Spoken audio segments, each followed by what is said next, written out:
This is a class, a session made up of police managers, people who lead other police officers, and the facilitator asked us to put our hand up if we believed that two-tier policing was a thing. Not whether they agree with it or not, but whether it exists.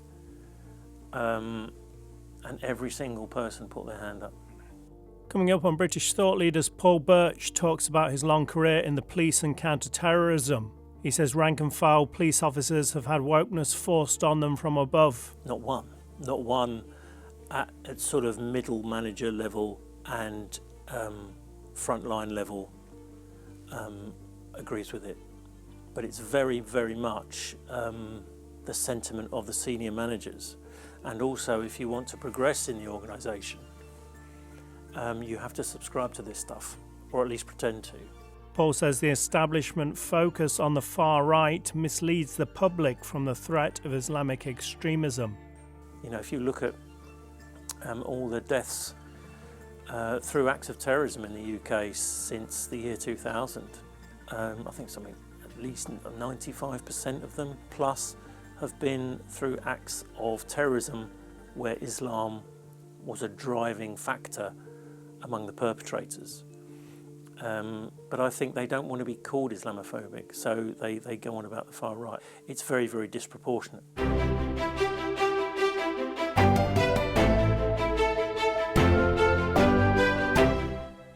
Welcome to British Thought Leaders, I'm Lee Hall. Today I'm sitting down with former police and counter-terrorism officer Paul Birch. Paul, great to have you here.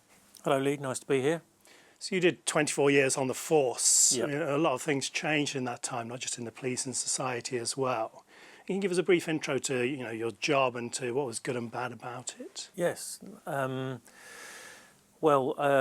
joined the police 24 years ago, and I've just finished my service. I've just a few weeks ago finished my service. And I guess, like a lot of people, you want to join the police to put the bad guys away, to help society in some way, not to cure society's ills so much, but, that's for other people to do, although I'm sure we'll come on to it. The police do seem to try and go down that route as well. But no, it was to have a varied career, which it has been, and also, to not make money for someone, I guess, to sort of help the greater good, something much more sort of worthy, let's say. In that time, I did a few years on response, so the front line, if you call it, which is what it's called internally, answering 999 calls, the blue lights, the sirens, going to various incidents of all descriptions, from a falling tree, a bolting horse, all the way through to a sort of gangland shootout in the street, various different things. And then from there I went into, at the local borough policing level, into the intelligence side of things, helping the desks that were dedicated to like burglary, robbery, firearms, related crime. And then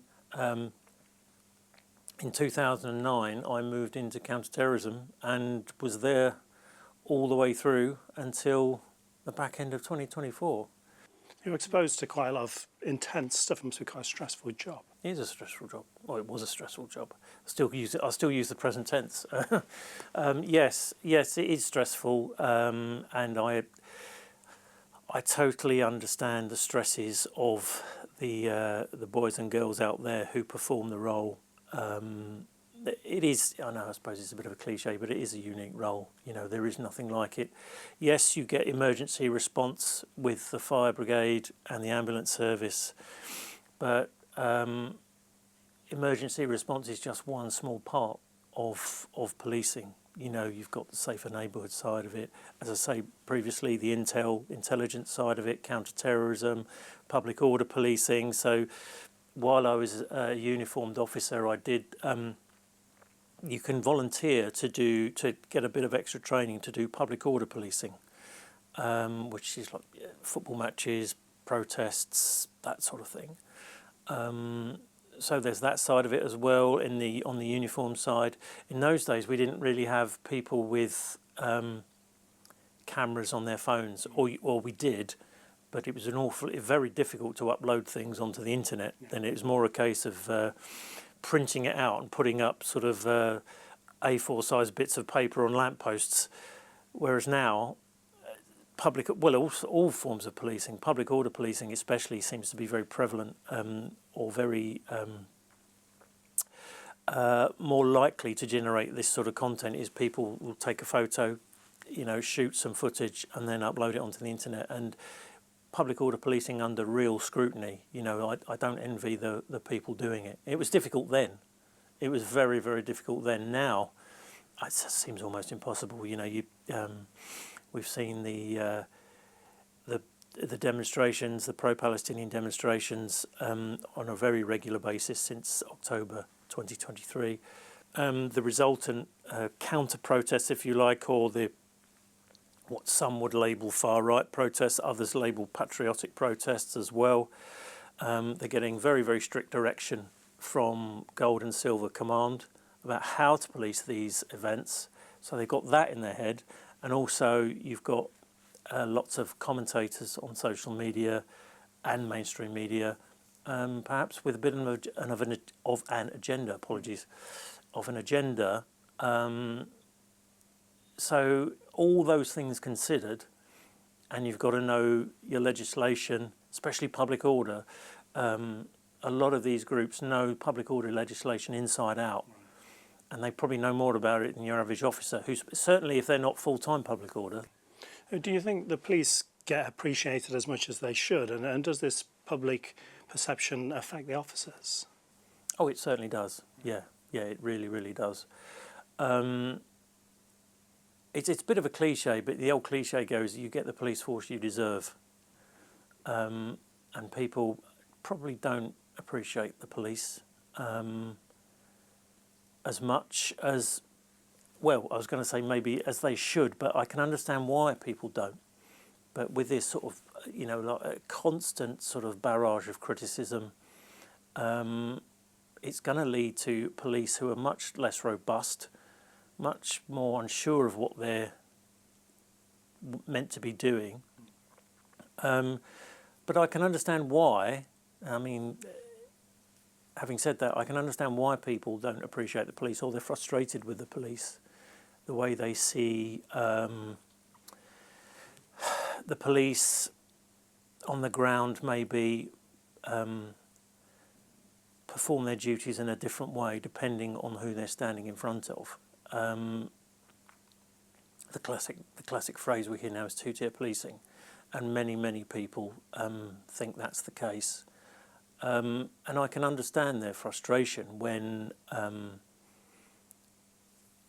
again, mentioning the pro-Palestinian marches, not so much now, if they have them now, or towards sort of the back end of last year, but certainly at the beginning and well into 2024, you saw footage of people like climbing on war memorials, daubing things with paint, and waving banners around that contravened public order legislation, contravened terrorism legislation, and allowed to go on their merry way, whereas people who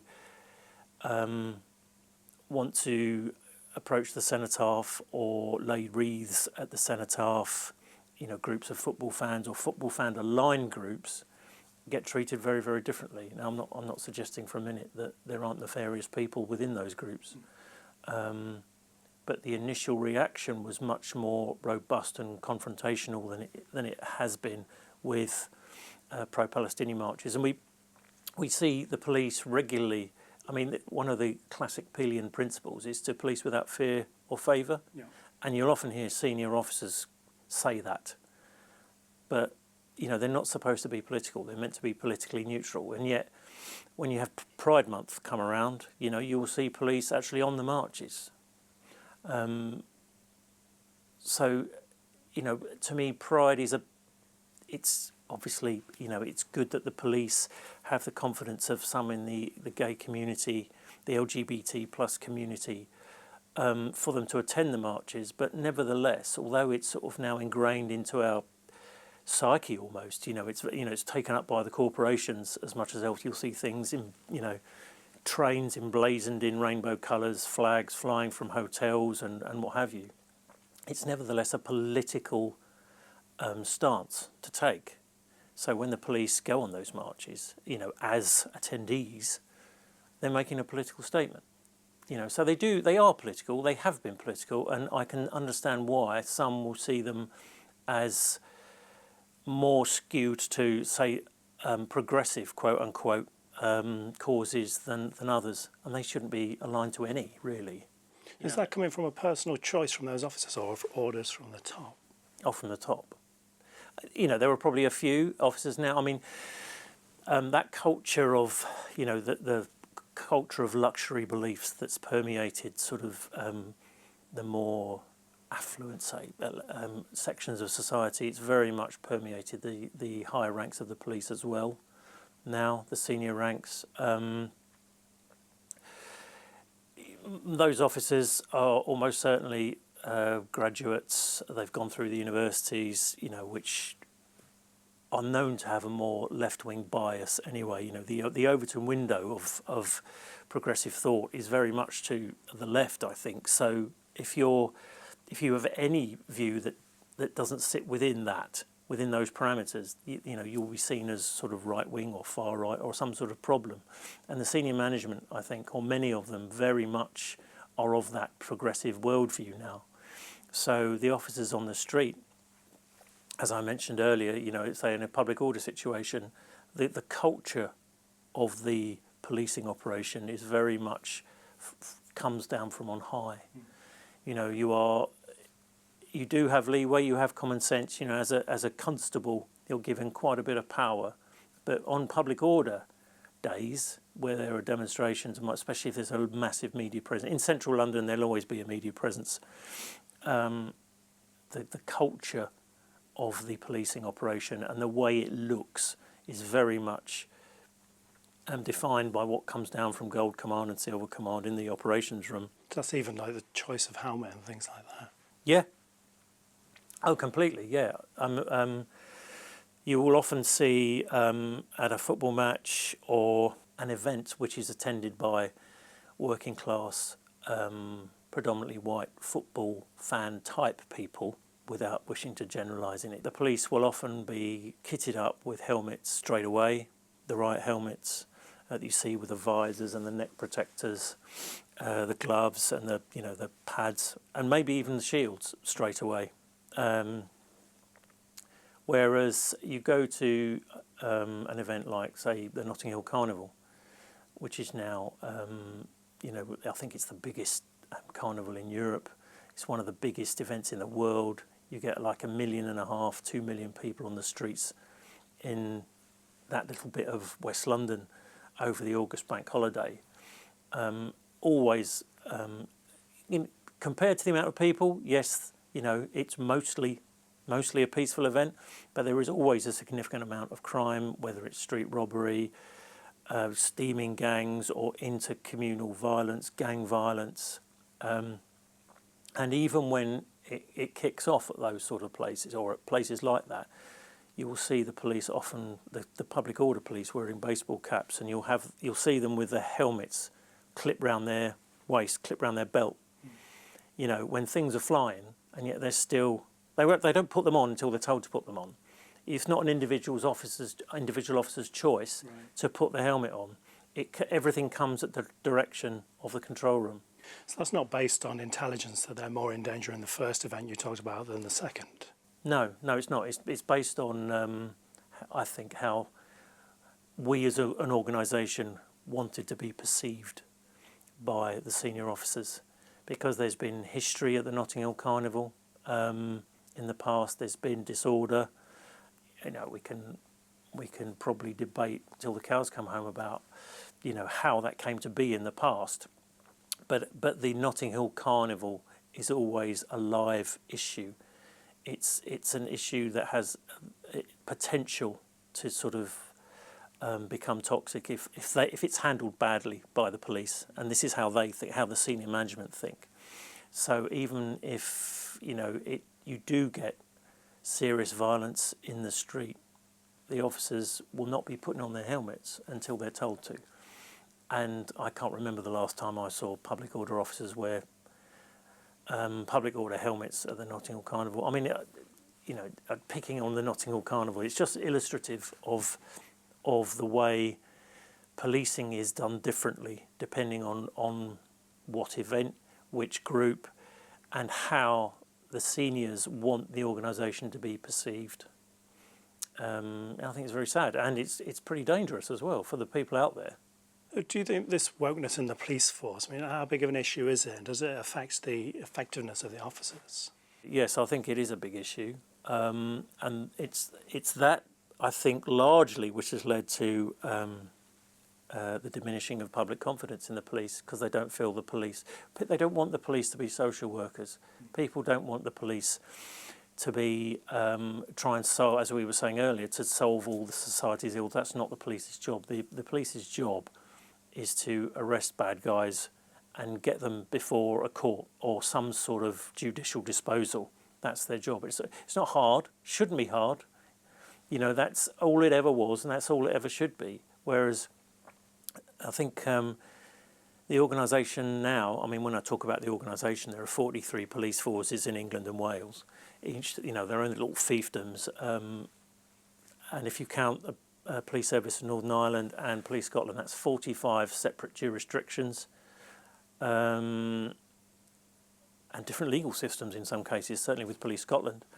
But ultimately, the job is very simple, or should be very simple, and I think the more it's complicated by worrying about what certain sections of society, and it's often not the sections of society that seniors claim to be speaking for, or academics or professionals claim to be speaking for. When I did my frontline uniform policing, it was in an extremely diverse section of North London. And full of people from communities who are disadvantaged, or society thinks are disadvantaged, and who, according to some commentators, will have a perennial grievance against the police, a perennial grievance against police methods. Virtually everyone that I spoke to from those communities wanted the police to do a good, fair, robust job. They knew, as many of us do, that we do seem to have one hand tied behind our back sometimes. And so for others who are from the more privileged sections of society to speak on behalf of those groups, I think it's quite patronising, and more than a little prejudice sometimes. It's not that difficult, and we are meant to be, we have a very simple job to do. I'm not saying it's sort of, to do that fairly it throws up all sorts of issues, all sorts of complications, but I don't think it's helped by adding unnecessary complications regarding, luxury beliefs, which seems to have permeated the higher echelons of the organisation. If you had to kind of estimate, how many officers agree with that kind of woke approach, and how many of them are against it? I can only speak anecdotally from the people that I've worked with. Not one at sort of middle manager level and frontline level agrees with it. But it's very, very much the sentiment of the senior managers. And also, if you want to progress in the organisation, you have to subscribe to this stuff, or at least pretend to. If you want to climb the greasy pole, you have to have some evidence of what you would call, quote unquote wokeness in your application. So it would be, the advancement of certain minority groups' rights, or making things seem more inclusive, whatever that's meant to mean in your area of management,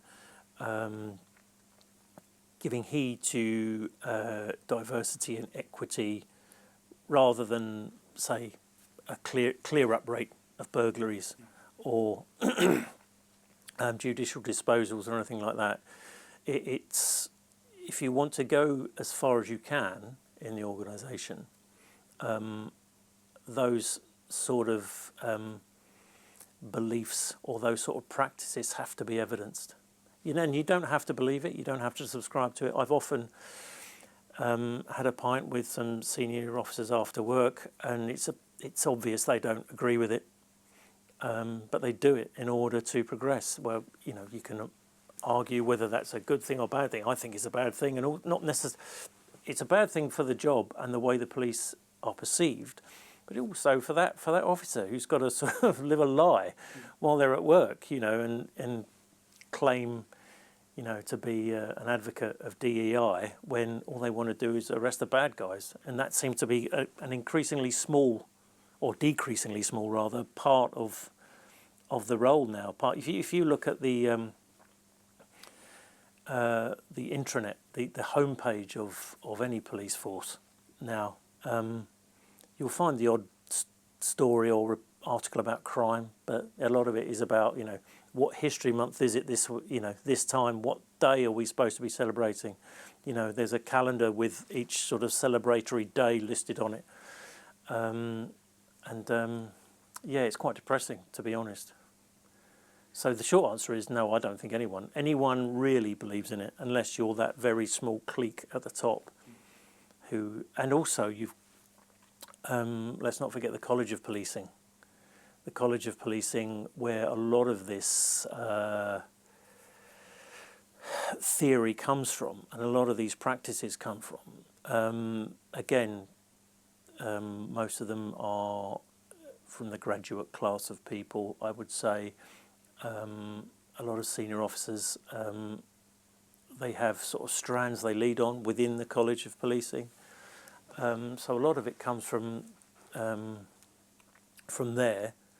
And things like non-crime hate incidents and CHIs, that wasn't implemented by a Home Secretary. That wasn't formulated by a Home Secretary. That was a College of Policing idea. Right. So, if these sort of ideas are allowed to sort of go unchecked, or at least not scrutinised, then we get into the situation we find ourselves in, where people have little confidence in the police and diminishing confidence in the police. We see these non-crime hate incidents, police going out and dealing with someone who's written something on social media. Yeah. At the same time, there's public pushback that there's not enough police resource on, say, grooming gangs. I mean, what would you say to that kind of perception that the resources are in the wrong place? Some are, definitely. I was looking only today at West Yorkshire Police. I think there was a Freedom of Information request into West Yorkshire Police on what they spend on diversity, what they spent on diversity last year. On direct spending, that's the officers who are employed in diversity departments and diversity directorates. It was about £970,000, roughly £970,000. So they spent nearly £1 million on direct spending for their officers. So that's the people running the departments, the sergeants, the inspectors, the civil staff who are in those departments. And they spent another £370,000 on consultants, diversity consultants. So people to come in and do these diversity sessions and equity and inclusion. So that's not far shy of £1.5 million a year. And this is a force that apparently last year had a £17 million shortfall in its budget. So I know that's not all of it by any means, but £1.5 million. How many officers would that fund? Direct officers on the street, safer neighbourhoods officers, schools officers.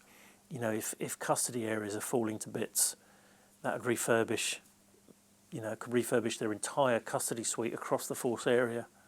But they're doing it on things like this, which is an absolute waste. And that's what they do tell you about. Other things they don't tell you about. So, that's just one force around the country, in the country. So, and it doesn't seem to matter whether it's like a West Yorkshire.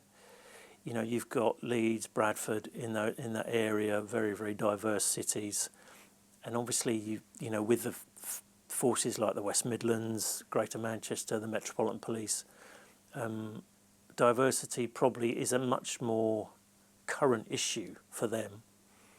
But you still see it in force areas like Cumbria, which has a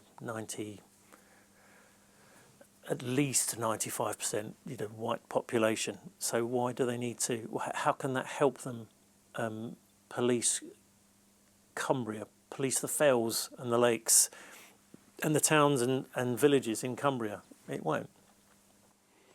So you did 15, 16 years counterterrorism. From what I see in the media and hear from politicians, you must have spent most of your time on far-right extremism, right?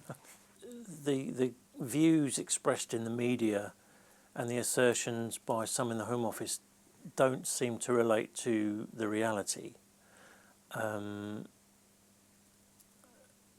The area of counter-terrorist policing that, in my time, which was only up until a few weeks ago, took up nearly all of our time was Islamist extremism.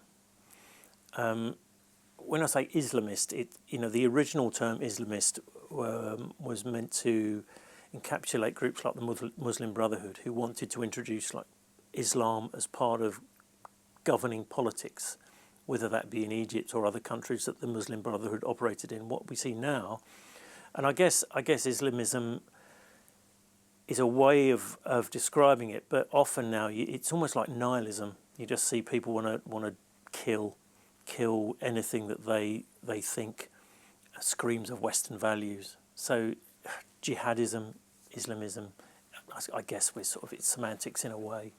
But that form of terrorism where people are fired up by their faith, their Islamic faith, whether that's political Islam or just wanting to go out and kill as many people as possible, that took up nearly all of our time, and still does.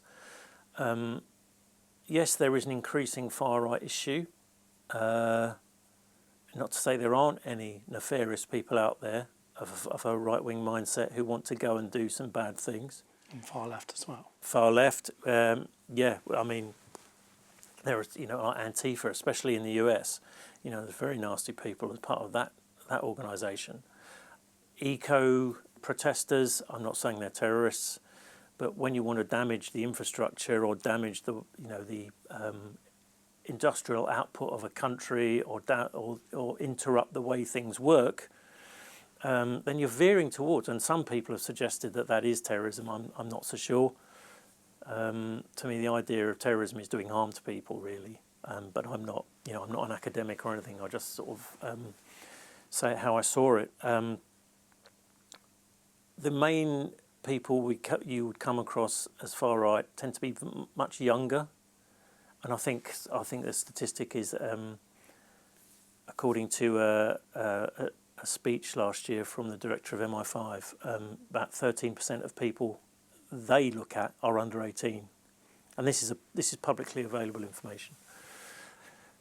And I would say a good deal of the people who are labelled as right-wing extremists and terrorists who come across, who cross the threshold into the criminal justice system, a lot of those are very, very young, very naive. Yes, the internet and social media plays a part. I'm not sure I would go down the road towards regulating the internet anymore. This current government seems to want to do that. It's a very, very complicated issue, but I'm not sure that would.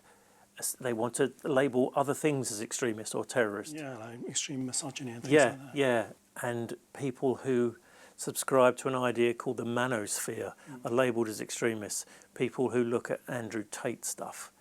Well, that's a good many sort of 13-year-old boys just having a laugh round a phone at school. I mean, does that mean they're terrorists? They're extremists? I wouldn't have thought so.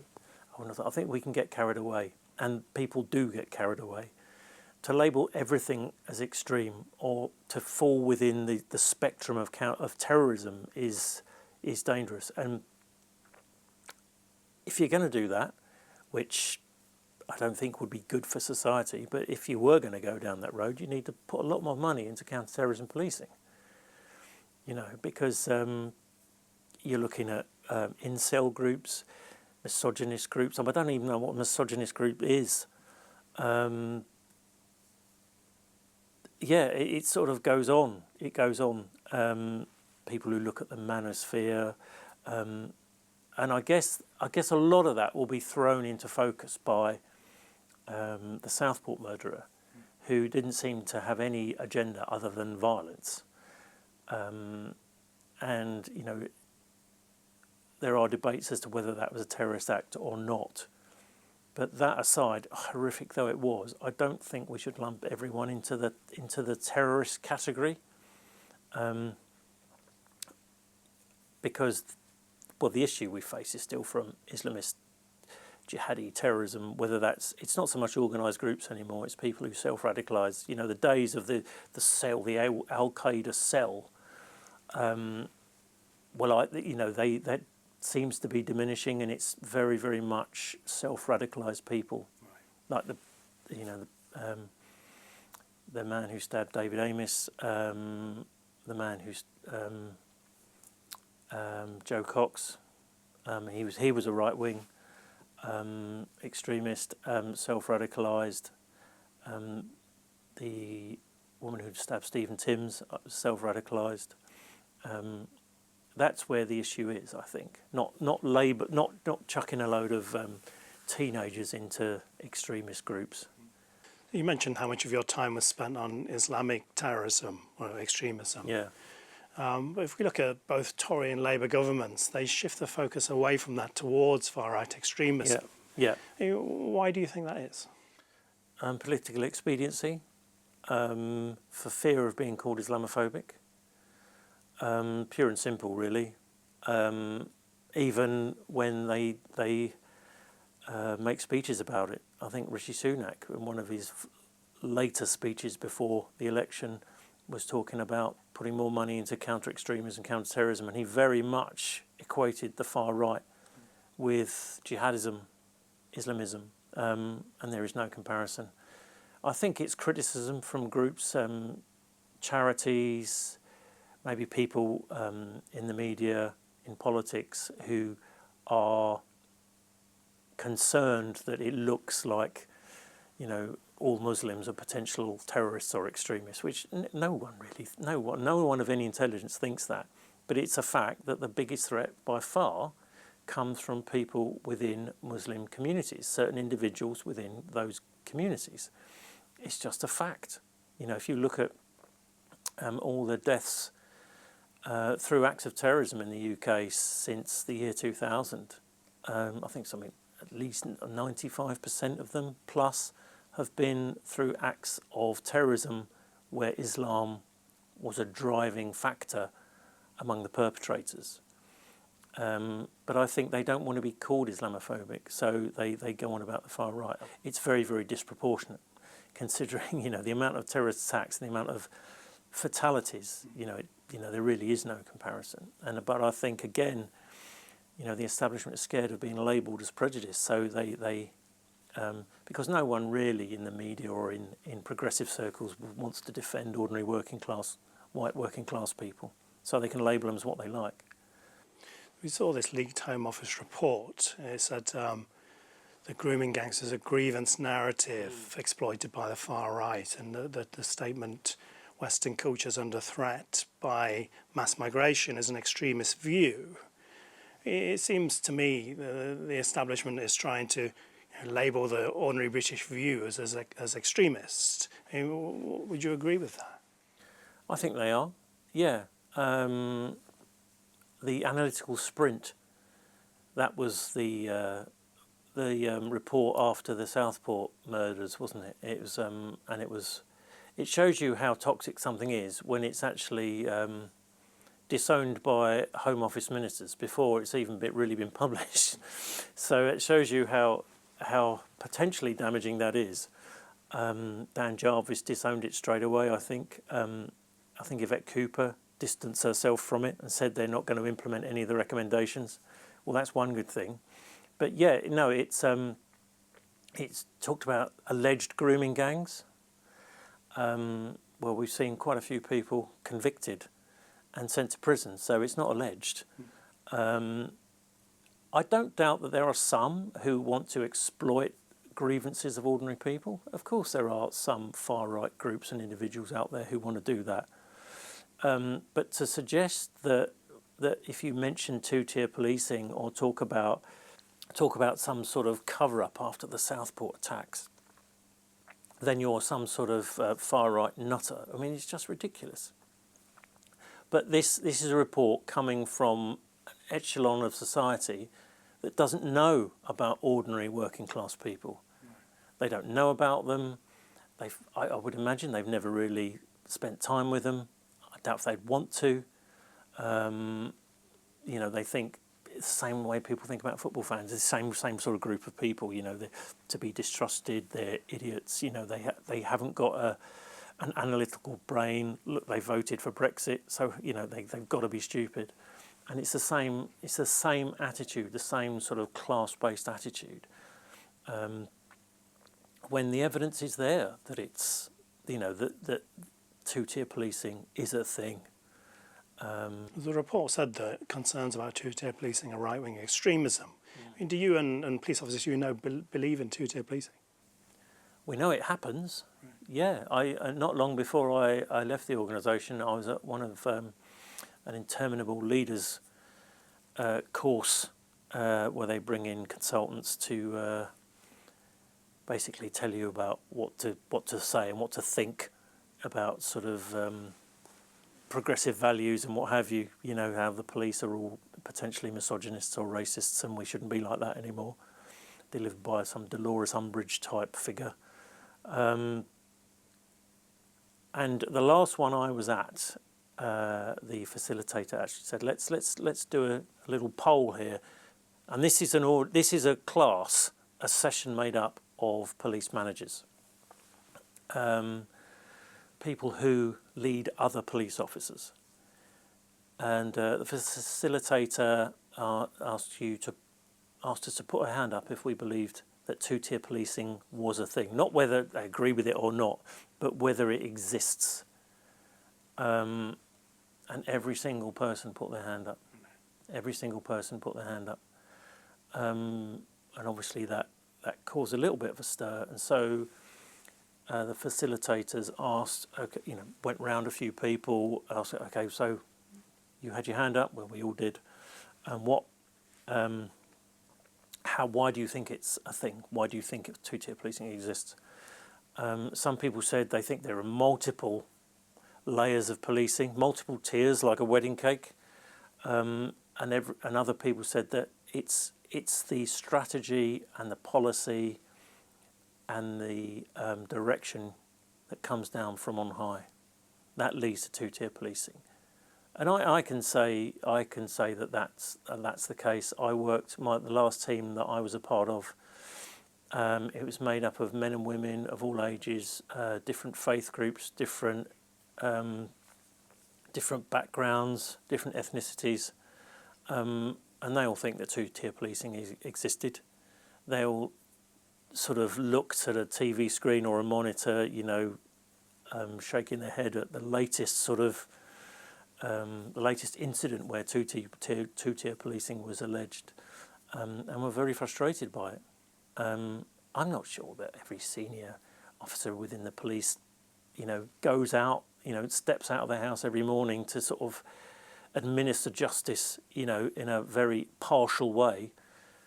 But the effect of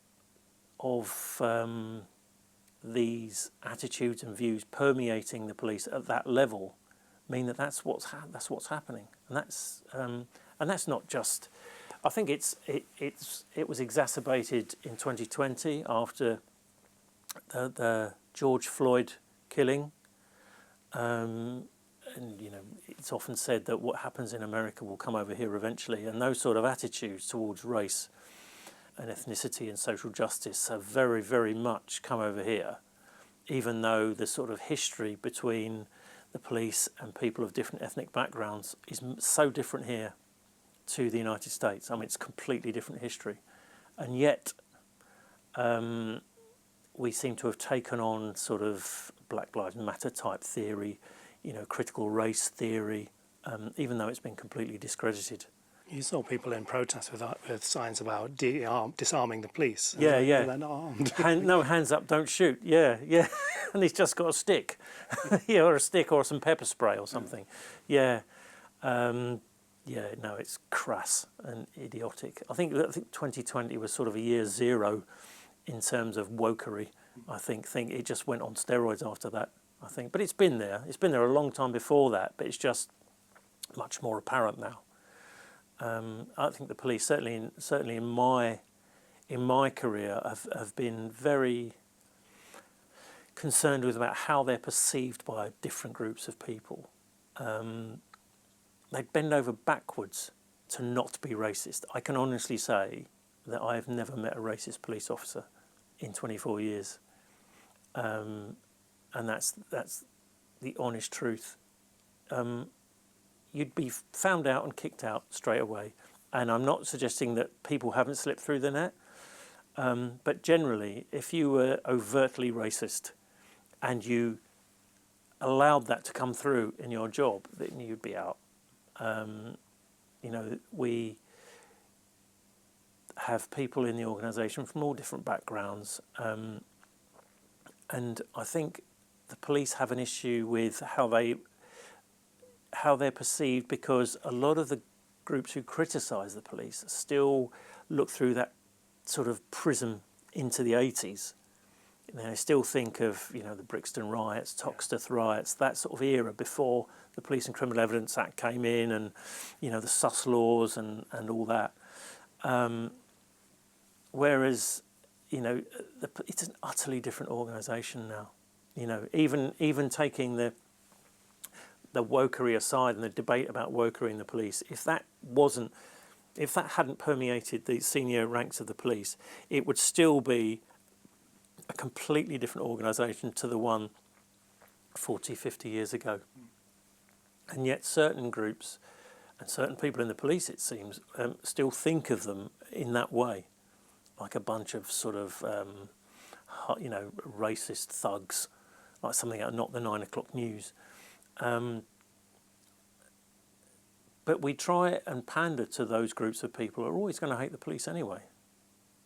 The police, and no matter what the police do, a bit like perceptions of the Conservative Party in a way, they try so hard to look cool and trendy that they just come across as looking rather sad. And the senior ranks in the police at an organisational level, College of Policing, certainly some mandarins in the Home Office, are very much of that mindset and try so hard to make it all look progressive. But I don't think ordinary people want that in the police. They don't want them to be prejudiced towards people of different colours, sexual orientation or anything like that, of course not. But they want someone to solve their burglary, they want someone to get their car back, they want someone to solve a criminal damage, and that's not happening.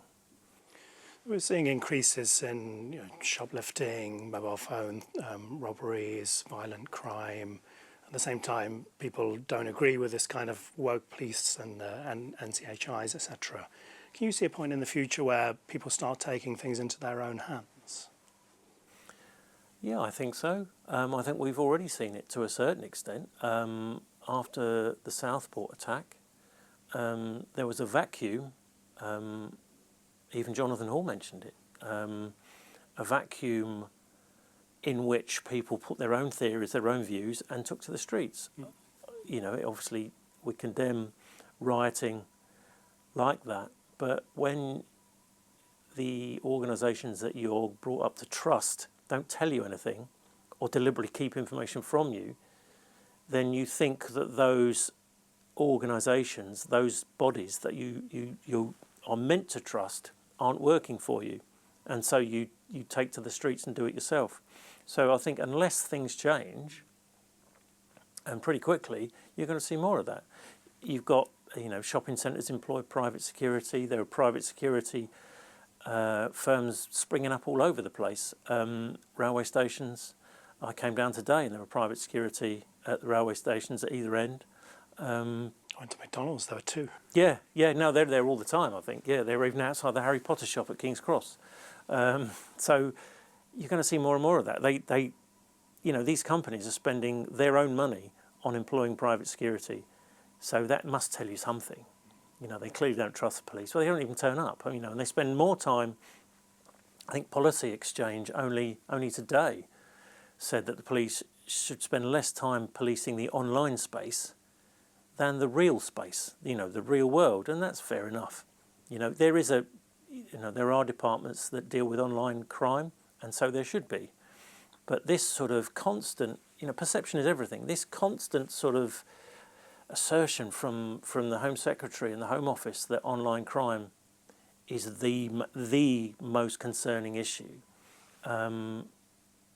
It's just it makes people believe that. Well, you can see it. Police don't turn up to most burglaries. You see it, newspaper stories all the time where the police have failed to turn up to a burglary. They don't turn up to a robbery. Especially in London with knife crime being the way it is. And the very communities who the progressives are meant to be concerned about are the ones who are really suffering more than anybody else. And yet, you say something nasty on Twitter or X, and they will turn up to your house en masse. We saw the Alison Pearson thing last Remembrance Sunday, where they turned up to her house on Remembrance Sunday to talk about something she said on social media like a year before that. That's just a high-profile incident, but there are loads and loads of others. So I'm not surprised people seem to be. I'm not condoning it, of course I'm not. But I'm not surprised that people, start thinking, well, if no one else is going to do it, then I'm going to do it myself. And companies, employing private security. I'm not surprised. I know you weren't part of an armed unit, but I wanted to just get your views on the armed police. We've seen some incidents in recent times, particularly one officer's name was released, even though they weren't judged innocent or guilty. What's life like for an armed police officer once they've fired their weapon? Well, generally they are suspended straight away if they've discharged their weapon, regardless of the circumstances. So even with Borough Market, Westminster Bridge, terrorist attacks, you couldn't think of more clear-cut occasions where the discharge of a weapon was justified, but they will be suspended, their weapon will be taken away, clothing will be taken away and assessed. So no matter how sure you are that you did the right thing as an armed officer, you will still have that period of doubt, uncertainty, which will then permeate out to your family, your friends. There'll be some sort of inquiry into the discharge of the weapon with the Chris Cabba shooting. I don't know why they made the officer's name public. They really, really didn't need to. And I understand that officer and his family now have had to move because there'll be threats to them. And I don't doubt that. So why anyone would want to be an armed officer, I really, really don't know.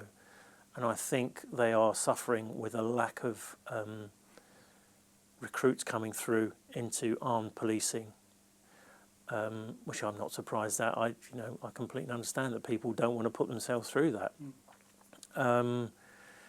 Especially when, even if you're cleared by a criminal court, because, the officer who shot Chris Cabba was up on a murder charge. He was cleared of murder, thankfully. How it got that far, I don't know, but he was cleared of murder. But he could still be on a misconduct charge. He could still get the sack for that, which just beggars belief. It's an extremely responsible job, and they need the backing of the police. I mean, when the officer who shot Chris Cabell was cleared, the commissioner came out straight away and read out a statement saying, this is to the effect, I support the officer, this is ridiculous, however got here is ridiculous. But you could be sure as hell that he had another statement ready, had the officer been convicted, say, we really think this is, I can't second guess what he would have said, but you knew that the media department would have had a contrary statement ready had the officer been convicted. And the feeling is that the seniors don't have your back. Really, that really is the feeling, and the feeling that you, and the evidence really with some, that you'll get hung out to dry. They would distance themselves from you rather than what they would see as tarnish the organisation's reputation by sort of pushing you out. Was that a general feeling that you felt, not just the armed police? Oh, completely. Yeah, very much so. You don't feel that the seniors have your back, the organisation has your back. You don't think that at all. I appreciate there have been some awful incidents in recent years which has led to a perception of the police going back to what we were talking about earlier, the police of the 80s or the 70s. And I fully understand that people are concerned, but people are really getting sacked for absolutely nothing these days, for very, very little. In fact, occasions, I know that Cressida Dick, when she was commissioner, and Mark Rowley as well, they said they're going to open up cases where there's been allegations of, say, domestic violence or something like that. They're going to look at those where the police, the officer concerned, has been allowed to remain in the organisation.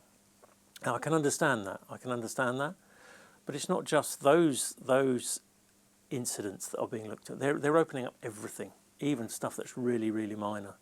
And generally the officers are getting the boot. Because they want to be perceived as doing the right thing. They want to look good. Again, as it always harks back to, they want to look good to the progressive class that they're doing the right thing, because they feel themselves very much of that class. It shouldn't be a battle between various groups, but unfortunately that it is now. I think they're the times we live in, and so the higher ranks in the police want to be associated very much with that progressive mindset. And so rather than stick up for their officers, I understand when they don't, if someone's done something very badly wrong, then yes, throw the book at them. Criminal justice system or the misconduct system, whatever. But, it'd be nice on occasion when an officer has done something in completely good faith and maybe messed it up in some way, to not sanction them or at least stick up for them, but they don't do that. Part of that is due to the training they get now. The training isn't as good anymore. The Hendon Police College, police sort of basic training establishment shut down a long time ago, so they're coming through without the adequate training. So they're more likely to mess up. And so, a bit of support from the seniors who allowed that reality to occur wouldn't go amiss. But there we go. I mean, even the more experienced ranks on the front line now tend to have very little service, under 5 years service. Whereas when I joined, if you wanted to go to sort of sergeant from constable, you'd have to get at least 5 years in, more than that. And then you'd be like a senior PC on a team and then go to do your promotion processes. Whereas now people are acting sergeants and inspectors after very little service. So they don't have the experience, And again, like we said earlier, they'll come in from a university, whereas they don't.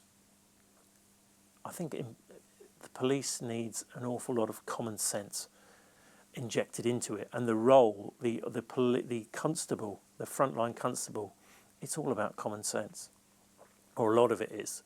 You can go on all these courses and do policing degrees and everything else, and have every sort of ology thrown at you, whereas ultimately it's about common sense. And we don't employ people. We employ far too many graduates. I think that's nothing, no disrespect to graduates, but traditionally we used to employ people from ex-squaddies, ex-armed forces. Now they're the very people that the organisation doesn't want. But they would tend to have more common sense, or just people who have lived a bit. When I joined quite late. I didn't have any qualifications, but I'd got some life experience, and that really, really helped. That really helped. Just talking to people. Sometimes at a time of crisis, when I started off in a very rural police force, and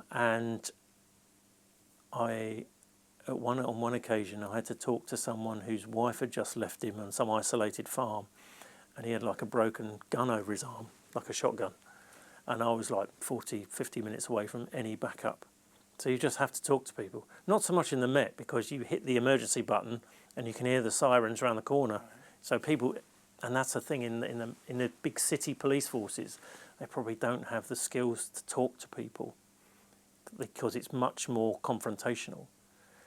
Whereas I think in the rural forces you do need to be able to speak to people, and I think if you have limited life experience, that's much more difficult. So I think we need a complete cultural change in the way police officers are recruited, and what skills should be listed as important. Common sense being right up there. If you could bring 3 changes to the police that you think will make things better, what would they be? Get rid of the College of Policing straight away. I don't know what I'd replace it with, but that's at the heart of a lot of this stuff is the College of Policing. Do you need a College of Policing? I don't know. There may need to be because in the sort of early noughties and the 2010s they wanted to professionalise the police. I think the College of Policing was established, I think, in the early 2010s, under a Conservative government, a Conservative Home Secretary, Theresa May. And it's attracted a lot of people with those sort of the wrong values, the wrong mindset for policing. So that would go. I think 3 of the 4 ways you get into the police service now, it's police service for one thing, it's not a force anymore. 3 of the 4 ways you get into policing are through some sort of graduate entry scheme. So I would lessen the importance of having a university education, and I would certainly get rid of any form of positive action. I would get rid of any form of positive action in society, because I think it's very damaging and divisive. If I've been burgled, I don't want the officer to come round necessarily looking like me. I want them to do a good job, and if they happen to be of an African Caribbean background and they're a really good officer, then good on them, And take all that sort of identity politics out of it, because it's damaging in society, I think, but in the police it's really damaging, because you get people who are promoted because of what they represent rather than whether they're any good or not. Paul Birch, thanks for joining us. Thank you, Lee. Thanks very much.